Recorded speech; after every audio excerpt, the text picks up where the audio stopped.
இதமான பொழுது இனிதாக கடந்து கொண்டிருக்கையில் தஷ்மிகா எங்களுடன் தன்னுடைய வாழ்த்து கவி ஒன்றினை இங்கனம் பகிர்ந்திருக்க காண்கிறோம். ஏதோ எண்ணங்கள் இடை நின்று போனதென்று உறங்கிய நெஞ்சமெல்லாம் புதுவரிடத்தின் விடியலுக்காய் முகில்மறை நிலவாய் காத்திருக்கிறது. கஷ்டங்கள் முகிலாய் விலக வாழ்வு நிலவாய் ஒளிர வேண்டுமென்று. இவ்வண்ணமும் புதுமைக்கான ஒரு எதிர்பார்ப்பு.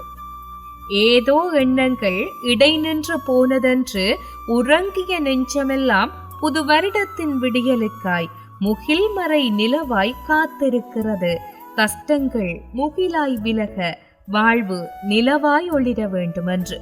இவ்வண்ணம் தஷ்மிகா தன்னுடைய புதுமைக்கான எதிர்பார்ப்பினை தேடிக்கொண்டிருக்கையில்